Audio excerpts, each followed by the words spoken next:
You're listening to the Cricket Podcast.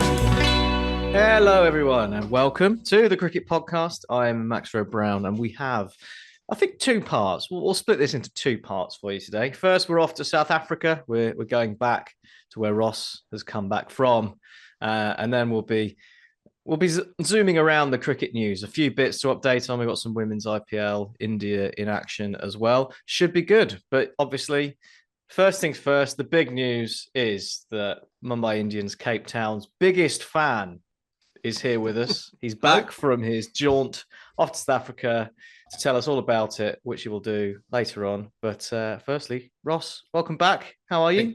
Oh, marvellous. Thanks, mate. Marvellous. I did get a new podcast mic for my birthday, which is very nice. And I've misplaced it in the house somewhere. So for one final time, you're going to hear me like this. And then we'll see something new. Cannot wait to talk about South Africa. And I'm not the world's biggest My Cape Town fan, Max, because there are obviously too many people out there. Can you be a fan, like a genuine fan of a franchise that has just started? I'm not too sure on that one. We can get into that one a little bit later on. But Max, what are the messages? Well, Ross, the messages are, firstly, to like and subscribe on YouTube. Click the like button, click subscribe, keep up with all the content. Head over to Twitter, Instagram, and TikTok at the Cricket Pods to follow us there. Ross did a great job of keeping us all up to date of his trip while he was in South Africa. Got some pictures with some superstars and some signed merch, all the good stuff. So follow us there. And if you want to support us directly, then head over to patreon.com/the Cricket Pod. A few different tiers of action you can get with us, but in the mid tier, we've got some data packs for you. Data packs about the SA20, which is reaching its conclusion soon after the international series. Some stuff on the T20 as well. Really good stuff. We've got the Discord as well, where we keep in touch with our patrons, and the chat's always good on there. And Ross has reminded me nicely that I need to re-download that on my phone because I've got a new phone and I haven't re-downloaded Someone's doing Discord. Well. Someone's doing well, aren't they? Yeah, well, what can I say? You should have seen the site of the old one. We also got some of the bits from Scouting Cricket, haven't we? So Ronan, who's joined the pod once or twice, has also provided some digital copies of that available through our Patreon. And if you really like Jack, there's a back catalogue of him talking to himself about a book. So get involved. Patreon.com/the Cricket Pod. Brilliant. Max, let's start with the England series against South Africa. I've got a bit of a preamble for this, Max, if you'd so let me go. Please go. So stopping the South Africa 20 for England being in town is like peak cricket scheduling.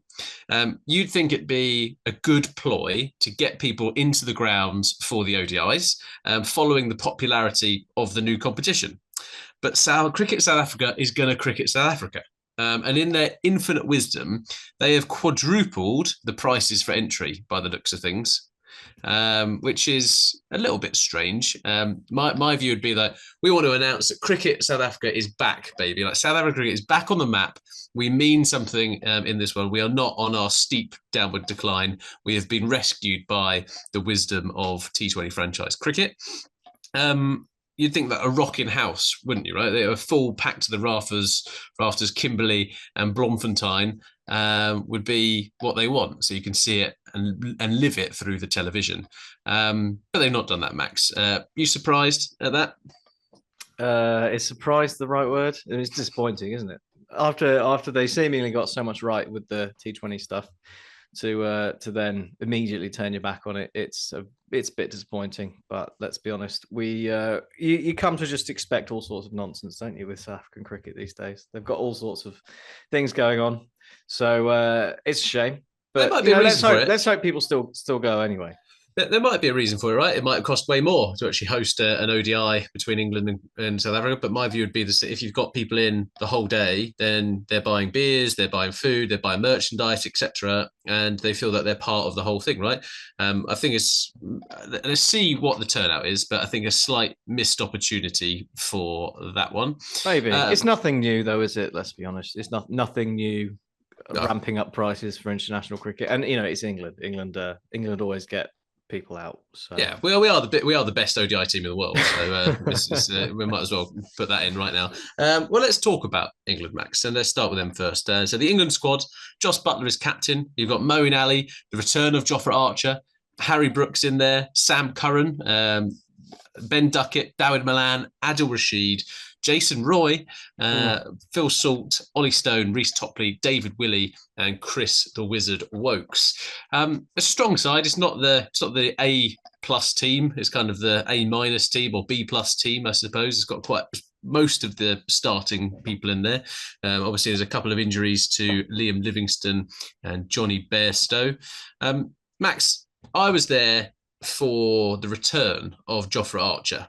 And I want to put everyone's mind at ease that I watched his return live, his very first ball, his very first wicket, and I can confirm to the Warriors, his pace is still there. He's all right. Jofra Archer is still a thing. He is still the Joff we love. I'm impressed, Ross, that you're able to discern the difference between 80 miles an hour and 87 miles an hour from wherever you were in the seats at Cape Town. Actually, know me, I don't leave my house without a speed gun. You know that. And it's fair to say that he was hurrying the batsman up quite nicely. It'll be a great return for him. He said he's about 80% back to fitness, is what he's told ESPN Cricinfo. And yeah, there's no reason to doubt that, right? And I think England are going to manage him quite well. I think Matthew Mott came out saying he was frothing at the thought of Jofra Archer coming back. That was the word that the England men's cricket coach used, frothing. That's usually followed by 3 other words that don't sit very well. Yeah, at the mouth. So that is, I think, great news, right? And we need to make sure that he's getting back. We have had doubts that he would ever come back to play Test cricket again. And he's taken his first steps, right? He's taken baby steps to get back into T20. He's taken the next step to see if he can get through an ODI or two. And yeah, they're going to wrap him in cotton wool because Jofra is a game changer. And in my head now, Max, you know, the term, like when you one word, I don't call Jofra Archer. He's Jofra to me. He's like Pele. He's a brand. He's a brand of his own self. He is. And if you want to see a selfie of Jofra and me, because we're buddies, then head over to our Instagram and Twitter at Cricket Pod. Max, you're the biggest Surrey fan that I possibly know. Jason Roy. Only Surrey fan or Jason Roy? Yeah, he's finished, isn't he? Let's be honest. It's not even a bit of debate. No, sorry, Jace. It's last chance saloon in an England shirt. I think his place in the T20 side is, I think, pretty much done. You know, England won the World Cup without him there, having dropped him, and you know, it proved to be the right call. He's got a chance in the one dayers to give himself something to get back in. And it's nice, I think, from an England point of view, given what Jason Roy's given to England over the past however many years. The swashbuckling intent is how I'd summarise him. To give him a chance and give him an opportunity to rediscover some form. But he's been playing in the SA20, and that's not been going very well at all. I think he scored 100 runs at a strike rate of under 100, which is very much the T20 form that saw him drop from the England side in the first place. So maybe the change of pace will help. He did okay towards the end of last year, didn't he, in a couple of ODIs when there were questions around his place, and he managed to get a bit of a start, I think, in some games against India or Pakistan. And, you know, maybe there's something here in the change of format that will help him. But I just feel like it's possibly time that England start moving on to the next Surrey cab of the rank, or someone else, But... Well, this is where England's embarrassment of riches is kind of put on show, right? So even if we just take this squad, for example, we got Phil Salt, Will Jacks, Dawid Malan can open, Ben Duckett can open. Obviously, he's the opener for the Test team now. Harry Brook could open. You got Bairstow and Livingston who are out injured. Joe Root is trying his hand at T20 cricket in the ILT. So there are people who are ready to step in. But beforehand, it was the fact that Jason Roy had the swagger. He had the confidence when he was going out to bat that he could take down Mitchell Starc. Like he could take down anyone in world cricket, because other people hadn't been there and done that, right? He was one of the trailblazers of that Owen Morgan side. Now we've got people waiting in the wings who have the ability to go and do that, right? And I think that's a really exciting even point for Alex England. Hales. Didn't even mention Alex Hales, right? And so there's all of these people who are right there, and there's probably other people I've not even mentioned, right? Who would potentially do just as good of a job. So the last 12 to 18 months have not been kind to Jason Roy, and I think it's where you've got elite level sport, it can be pretty cutthroat. This England selection or England approach under Rob Key has been, we'd rather give people one too many chances than one too few, which I think is admirable. To create that environment.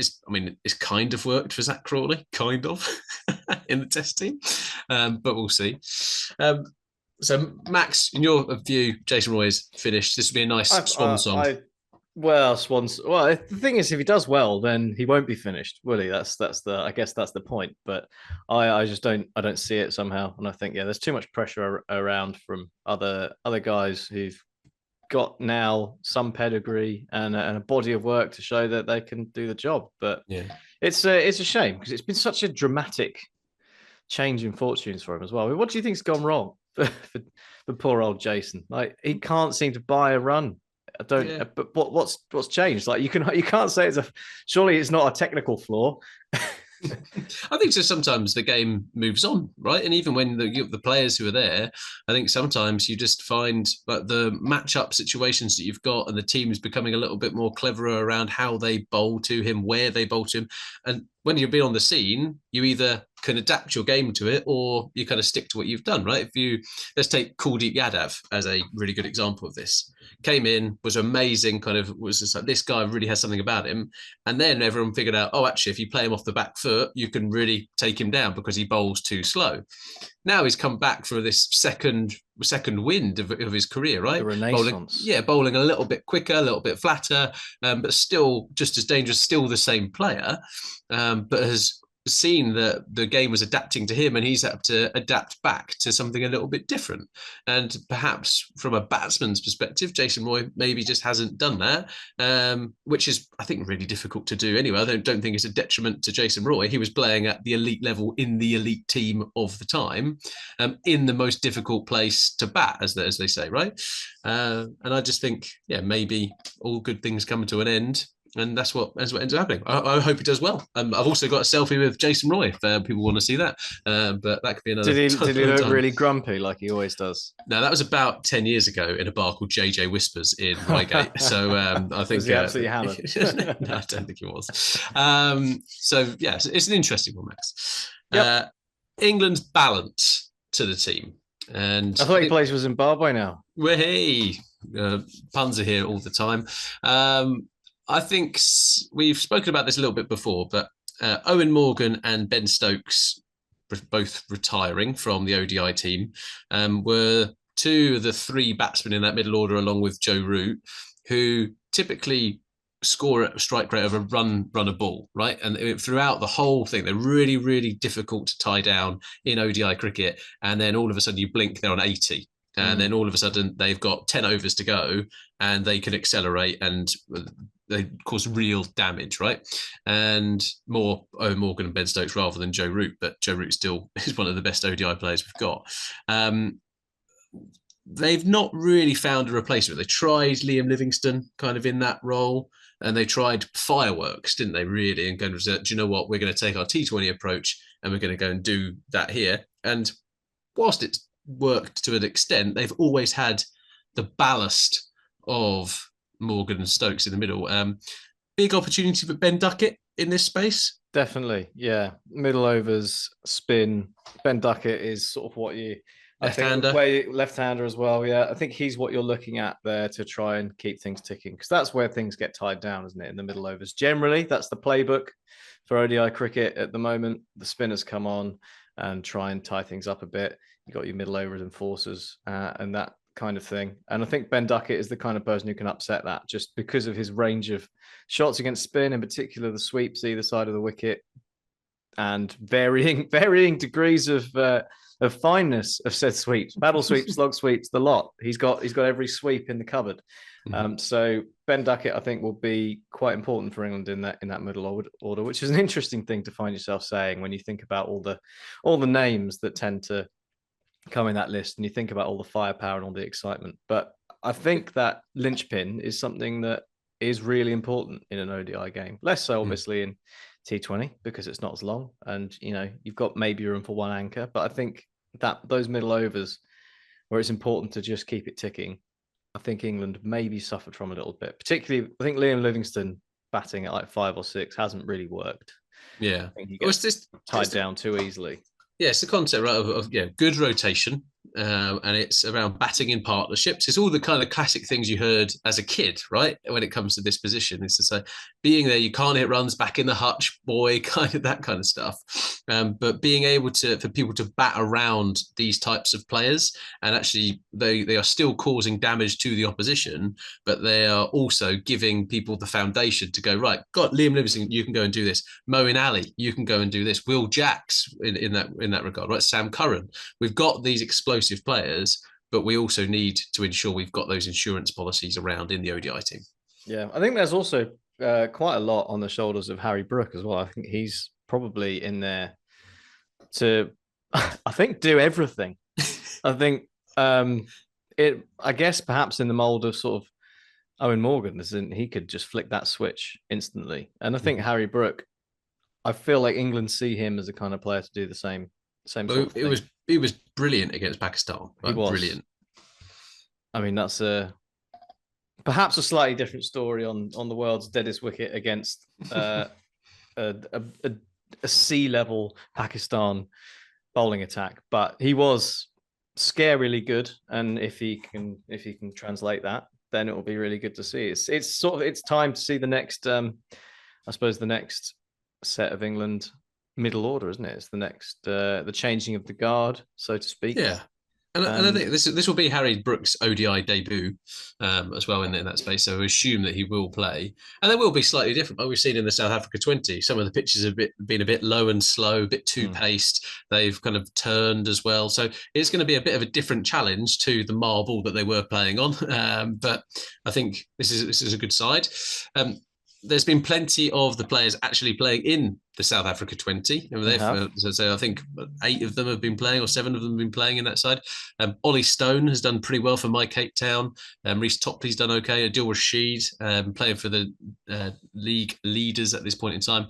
And obviously, Universe Joss, who is just a freak. Like, the stuff that he can do is just mesmerising. And he's a World Cup winning captain now. He's sitting there going, do you know what? We're going to take on the world, and this year we've obviously got the 50 over World Cup.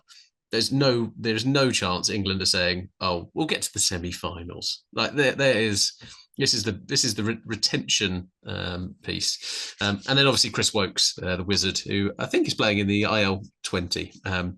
Must admit, my focus has purely been on SA20, other than the odd Joe Jack and I spoke about this last week, and I think we both sort of agreed that we're not that keen on the IL20. There's something about it that's just a bit weird. Hard to find an identity with it, I think, given the fact that there's like 8 or 9 overseas players, and then sort of the 2 random players from the UAE, which makes it quite a big golfing class at times. Just something, we weren't quite feeling it, so we'll focus SA20, I think. Yeah, I've got all the gear, so we might as well. Right. You're the Max, poster boy. Speaking of South Africa, their team's not looking too shabby, is it? No, it's pretty much as you might expect from a South Africa side, which on recent form might be a bit of a surprise on the back of an absolute shellacking against Australia.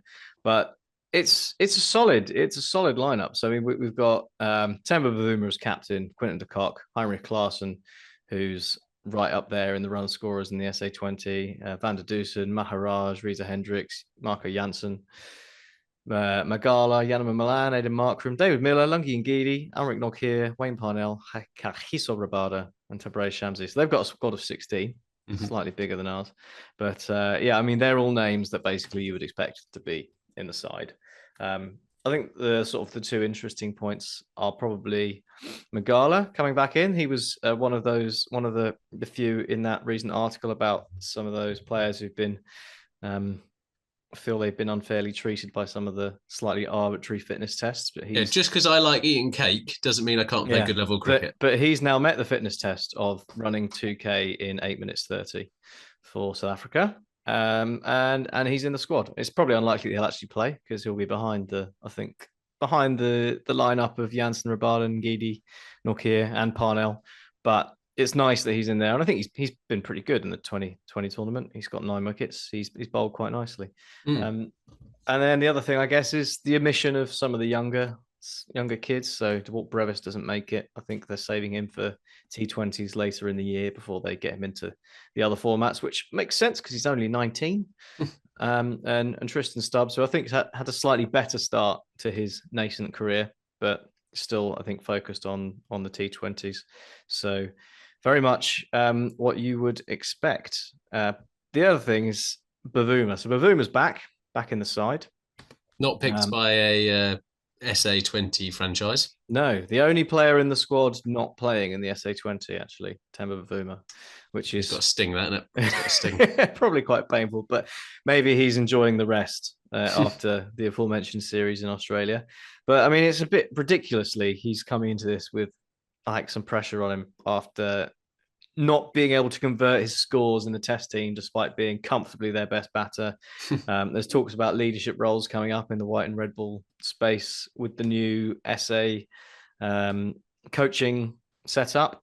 So we're talking about Bavuma being under a bit of pressure despite the fact that he's, probably clearly their second best bat behind de Kock in this format.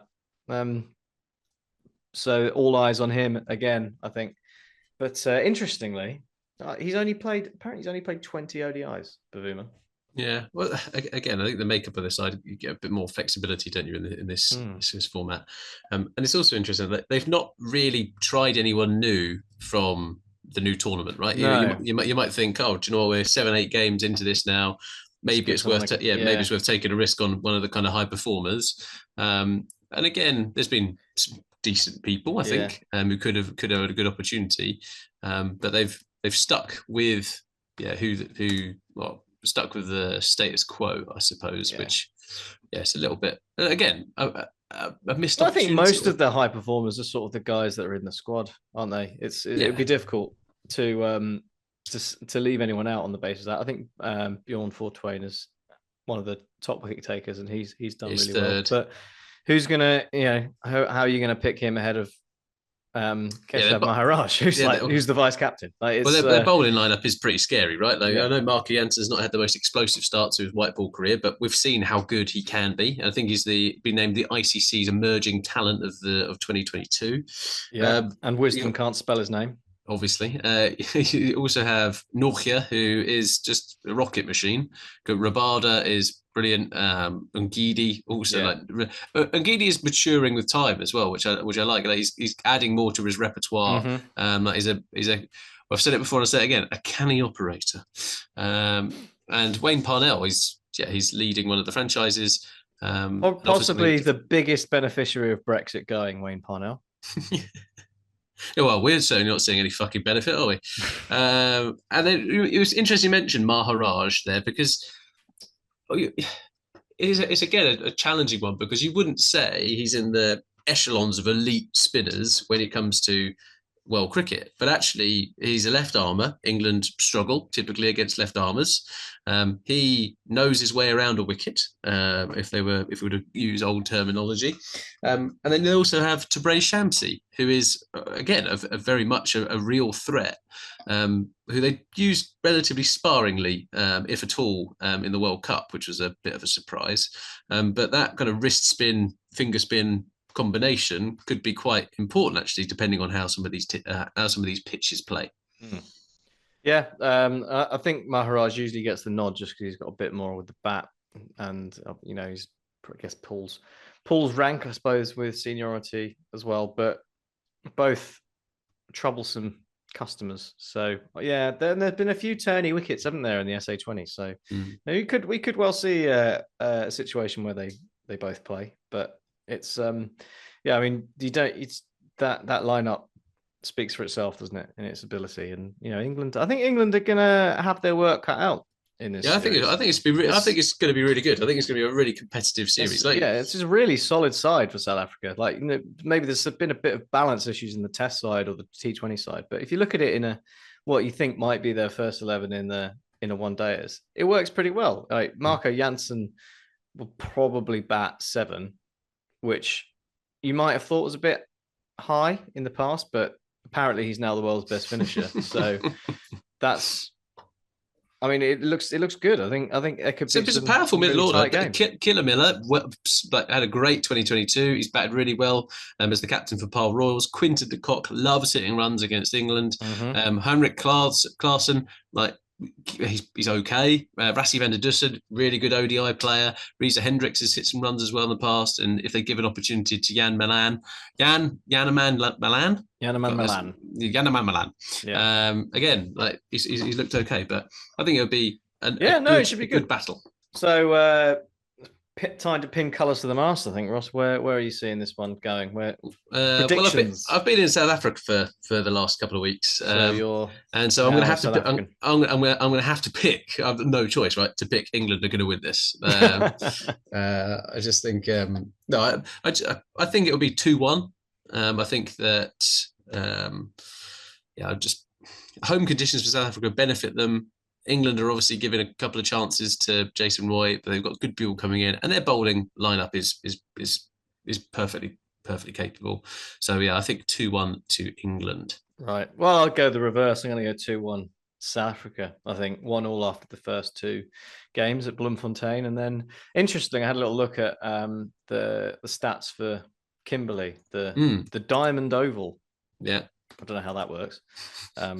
Maybe they play baseball and cricket there, but there's been 18 ODIs there, and there's quite a heavy win rate for the team bowling first, 12-6, and the highest the average first inning score was only 223, or in the low 220s. So quite interesting. Could be a tricky place to go. So could be one for the toss winner, but I can see that South African pace attack being quite a handful in those conditions. So that's why I'm gonna go South Africa. I'm not just being contrary. Fair. Okay. Max, shall we talk about, we've mentioned it a few times, the South Africa 20 tournament? Let's do it. Shall I do a bit of reflection on my experience there? Yeah, tell us all about it, Ross. Tell us all about it. So for those of you who have not been living under a rock, I obviously had a fantastic time over in Cape Town. I went to 2 of the games at Newlands. The first opening game, which saw my Cape Town face off against Pile Royals. Max, the access to the players was amazing. You could go right up to where they're going up into the changing rooms. They're signing autographs for kids. They're signing autographs for me. They're getting, because I'm a big kid. I'll do another show, but I've got kind of signed bucket hats from Rashid Khan, David Miller, Sam Curran, pictures with Jofra, Graham Smith, obviously the architect of all this thing as well, and David Miller, all kinds of things, right? And it was just the right atmosphere. And I know that is sometimes a little bit difficult to put into words, but people were really enjoying themselves. It was accessible to people almost regardless of how much money you've got or anything like that, right? It's the beer, £1.50 for a beer, which is great. Food was cheap, and there was the entertainment at the halftime, which was hilarious, right? Because some of it was miming, and other bits they were doing it over the top, so they're almost playing the track, and then sometimes they'd be like, actually I need to sing this bit, and it was it was a bit all over the shop, which was quite funny. And the whole, it's all sounding very 100 at the moment. Yeah, it was that was I think that's kind of the template. I think a little bit. I think as much as people have dissed the 100, I think they've got quite a lot of things right, which make it an entertaining day out, right, for kids and teenagers and adults. And that's the market that they're trying to go for. Right? They're trying to bring everybody to the cricket. And the standard of cricket has varied, it's probably fair to say, but that happens in T20 cricket. But on the whole, you've seen young upstarts like Brevis and Ferreira and Stubbs and Jansen do reasonably well. There's been some good games and been some bad games. You've seen old stalwarts like Faf du Plessis kind of hitting the first century. That just seemed right, that, didn't it? It did just seem right, didn't it? You got Rolf van der Merwe, who's an overseas player, but taking sixfers. And so I think there's been a lot of great bits of narrative, and it's been competitive as well. I like the bonus point as well. I think it makes teams a little bit more ruthless, which I think is good. I think some of the teams, and I can't believe I'm going to say this, could have done with a better anchor at the top of the order. Maybe Bavuma should have been picked up by one of the sides. There's been plenty of times where people have been like 60 for 6 or 80 for 5 kind of thing. And you're just a bit like, is this game really going to get to the 20 overs? And yeah, that's a little bit difficult. But again, like, this is first season and it's been entertaining. The crowds have been in, the commentators have been just like, do you know what? As a spectacle, this is great. And yeah, overall, the people I was speaking to in Cape Town were excited by it. And it wasn't just the people at the ground who were always really friendly. And it was, a real highlight. And I think if you get the opportunity to go to South Africa and go in January next year to see this, like, it is well worth the trip if you can do it. Max, there's been a couple of good performers and a couple of bad performers from it. Should we do a bit of kind of almost like our surprises, I guess? Yeah, well, I think it's worth doing a little recap, I guess, of where things are, because like you said, they're doing as a brief break for the internationals. So most teams have played, well, all teams have played either 7 or 8 games. And unless your name is Durban's Super Giants, it's all to play for. There's 4 points separating second and fifth, with the said team in fifth, your beloved MI Cape Town, 4 points off, but they have played a game less, so they are able to catch up. So yeah, with the last few games to go, all to play for, and there's been some interesting, like say, interesting performers.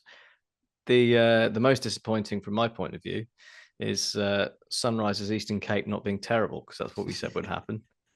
Hey, not me. I didn't even do the preview. Jack and I said that. Yeah, don't push me into your little.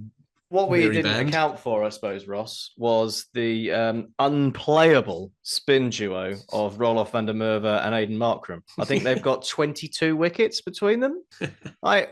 What the fuck is going on there? Well, and that's the bit, right?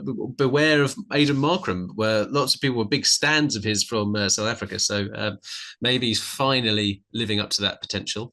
Just not in the way he was supposed to. Yeah.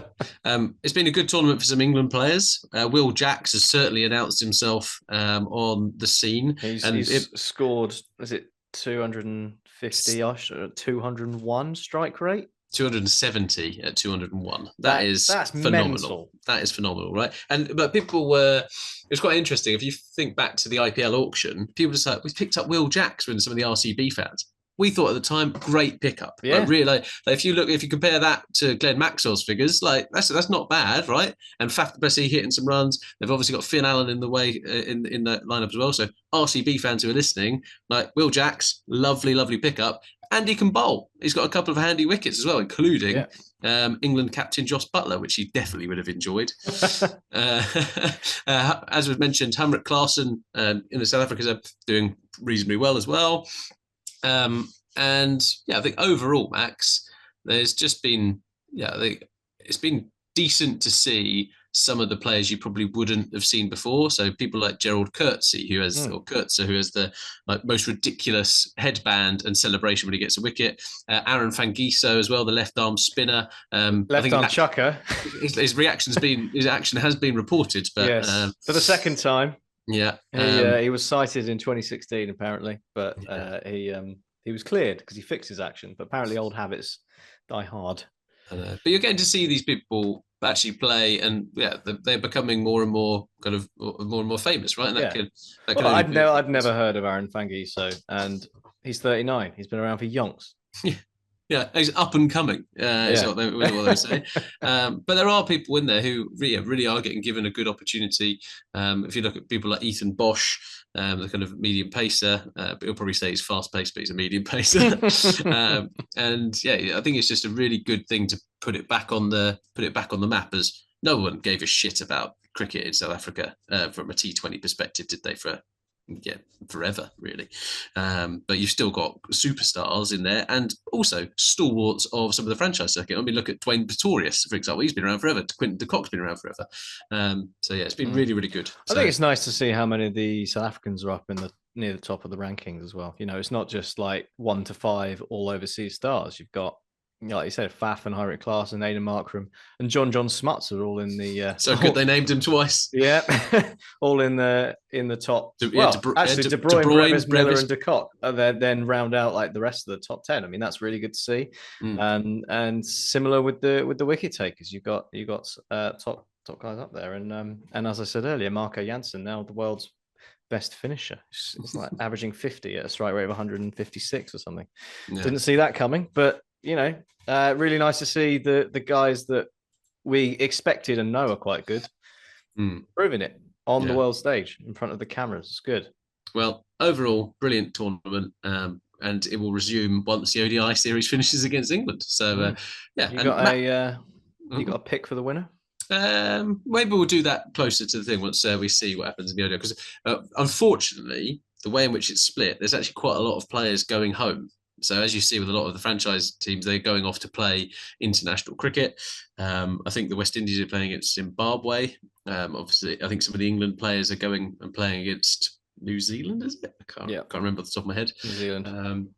So yeah, there's going to be a degradation in terms of the skill set that's available, purely about availability. But that might give the opportunity for other people to be picked up, right? You never know. Like the replacement game is very, very strong in the franchise leagues, and who knows who might come in and light up the rest of the tournament with the 2 or 3 games left for each team, and then the playoffs. Should we have a break, Max? And we'll have a break, and then we'll come back with the cricket news. Women's IPL. You're listening to the Cricket Podcast.